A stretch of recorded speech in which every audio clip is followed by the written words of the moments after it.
Hello class 12th students, relation and function के miscellaneous exercise के 4th question को हम लोग आज की वीडियो में सॉल्व करेंगे। क्वेश्चन है find the number of all onto functions from the set 1 2 3 dot dot dot comma n to itself.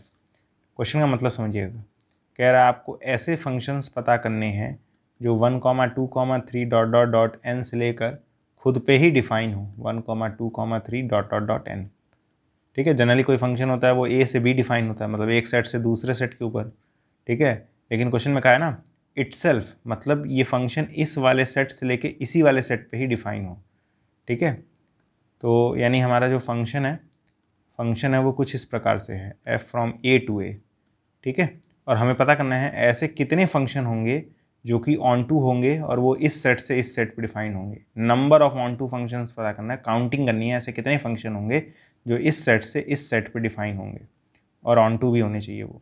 तो इसका फॉर्मूला होता है, ठीक है, जैसे अगर मान लीजिए ए के अंदर एक्स एलिमेंट है और जो फंक्शंस हैं वो ए से ए डिफाइन है और ऑन टू है, उस केस में number of onto function का फॉर्मूला होता है, number of onto function का फॉर्मूला होता है एक्स फैक्टोरियल। मतलब इस सेट के अंदर जितने एलिमेंट हैं उसका फैक्टोरियल कर दीजिए, आपका आंसर आ जाएगा। लेकिन ये कब होता है? जब फंक्शन सेम सेट से सेम सेट पे डिफाइन हो, मतलब जो यहाँ पे हो अगर वही यहाँ पे है और number of onto function पूछा है तो उसका फॉर्मूला एक्स फैक्टोरियल हो जाता है, जहाँ पे जो एक्स है वो ए के अंदर कितने एलिमेंट्स हैं उसकी वैल्यू है। अगर ए के अंदर एक्स एलिमेंट है तो number of onto function का फॉर्मूला एक्स फैक्टोरियल हो जाएगा। तो ये भी तो कुछ ऐसा ही है, एक फंक्शन से उसी फंक्शन पे एक सेट से उसी सेट पे फंक्शन हमारा डिफाइन हो रहा है और ऑन टू फाइंड करना है हमें। तो फॉर्मूला क्या हो जाएगा? फॉर्मूले के according number of onto function. अब बताइए इस सेट में कितने एलिमेंट्स होंगे? n एलिमेंट्स होंगे। इस सेट में कितने एलिमेंट्स हैं? n elements.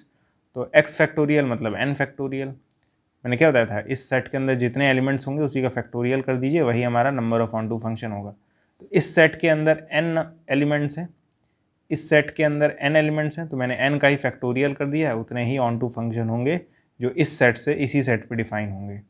ठीक है, तो ये हमारा आंसर है। मैं आपको एक होमवर्क दे रहा हूँ, अगर समझ में आया है, होमवर्क आपका ये है, फाइंड करिए number of onto function from one set to one set. ठीक है, मतलब इस वाले सेट से लेके इसी वाले सेट तक कितने ऑन टू फंक्शन होंगे आपको ये पता करने हैं। ठीक है, तो इसका आंसर कमेंट बॉक्स में जरूर बताइएगा। आज की वीडियो में इतना ही, मिलते हैं अगले वीडियो में, तब तक के लिए गुड बाय।